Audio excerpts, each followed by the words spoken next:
Hi everybody, it's Martyn at Flicking Feathers again today, and I'm tying a dark needle, and I'm going to show you how to tie it in the sort of traditional way, with one exception.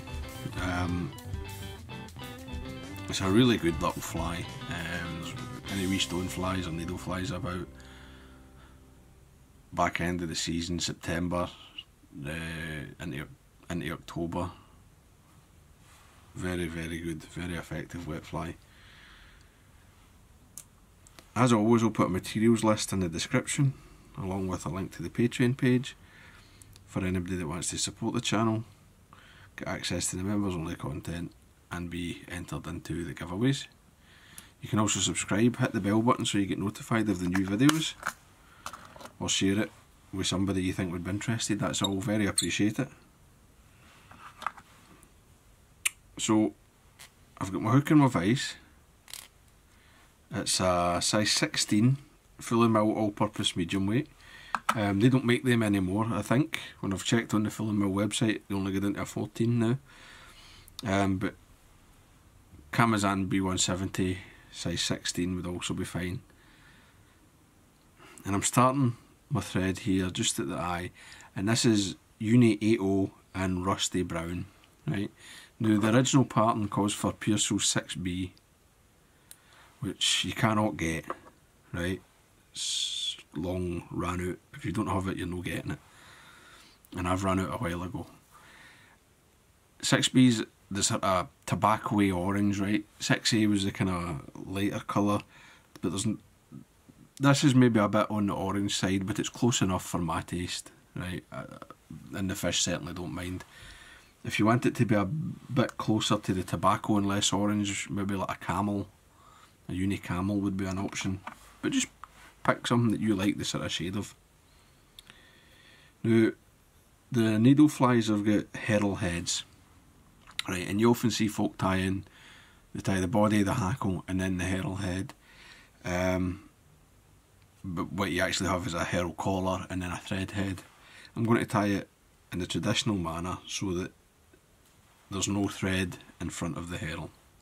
So it's Magpie tail, what I'm using. You can use peacock herl, some folk use, but this pattern is supposed to be magpie.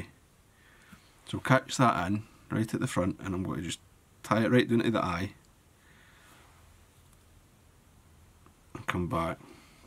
Now you only need that 2 or 3 turns, it's plenty to hold it. I've waxed the thread, plenty grip.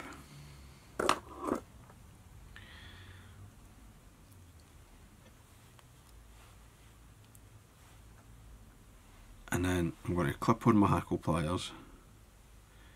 I would usually do it with my hands, but I'm using the hackle pliers just so you can see it. Twist them together into a wee rope.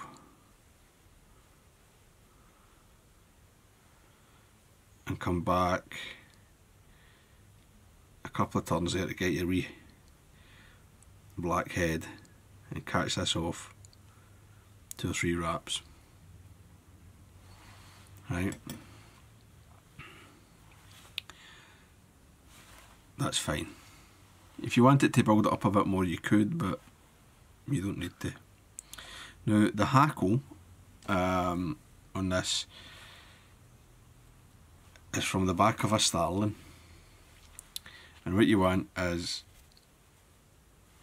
I'll actually switch cameras so I can show you in the bigger bird. Right, so the hackle, get your starling skin. You can see here's my wing.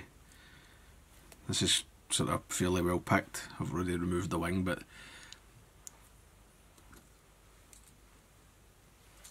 this is the back of the bird, right? Now I'm holding it, obviously this is the head end, that's the wing in the primary. At this point here, where you can separate the wing from the body, right, at the armpit of the bird if you like, right, you'll see there are, and you might need to sort of dig about, depending on your skin just to find it, but you'll see that there are four little spade shaped feathers right, and there's only 4. I've never seen a bird with more than 4. I've heard people saying that sometimes you get 5, but I've never had 5. It's always 4 per side. That's your hackle, right? So you get 8 per bird. Whenever I tie these, I tie 8. I tie them all, and if it means I've got 10 in my box, it means I've got 12, that's fine. So once you've got your wee hackle off the back of the bird, you're looking where you're going to tie it in.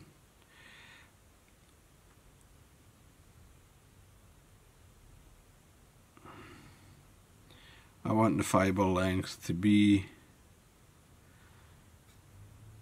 about a hook length, and that's where my tie-in's going to be, so that's about right there. And this will depend on the bird, right? Some of them will have slightly longer fibred hackles. So I'm catching this in right up against the herl, right? Take a couple of turns, and that gives me my flat spot for where it's the hackle's going to be wound, and then I'll lift some of that waste there and just come down and catch that in, so it's nice and secure. I'll bring my thread back up.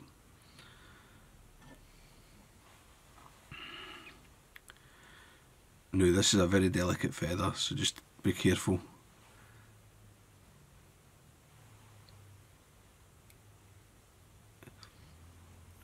Wind it in front of the thread. Oops. If it slips, just go back.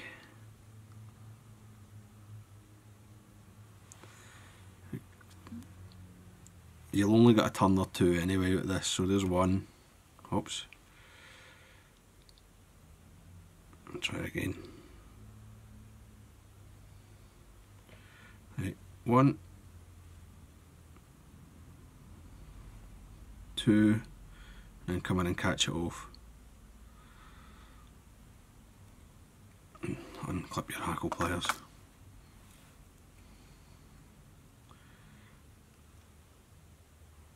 Just take a moment to make sure that anything that's supposed to be at the back, any waste is at the back, and your hackle's on front of the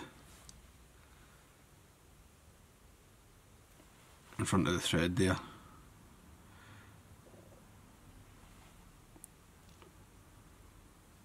Take a couple of turns just to crush everything and make sure it's well separated, and then you can trim away your waste. We'll trim the hackle stem in close.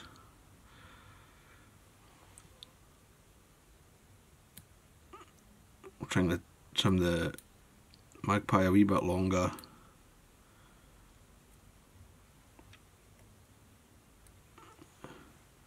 Just make sure nothing's further back than the barb.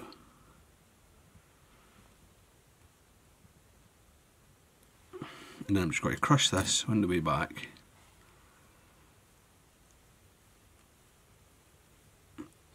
And I'll come back to the usual sort of spidery stopping point about halfway between the point of the hook and the barb.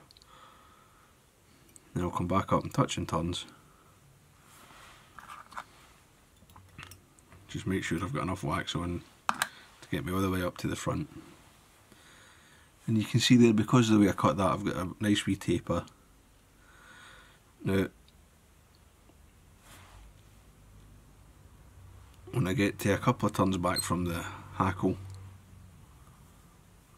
it's just a case of coming in with your whip finish. Avoid catching any of the hackle fibres, and whip finish that in behind. It's a bit fiddly, but you get used to it. Trim away the waste, and now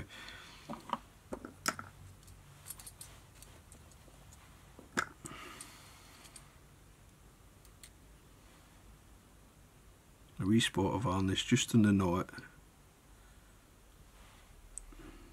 You can come around underneath if you want it to be secure,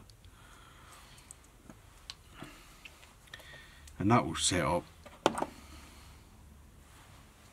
will soak in. You can, if you want, just press it with your finger to take away any excess. Primp your hackle. And there you go, that's the dart needle.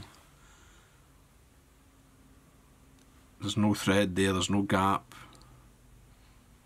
It's just the body, goes into the hackle, goes into the head. I mean, I don't know that the fish really care, but it's nice to see how it's done, I suppose. So I hope that was useful, I hope you enjoyed it. If you did, please give me a thumbs up below and subscribe to the channel. Tight lines guys, bye.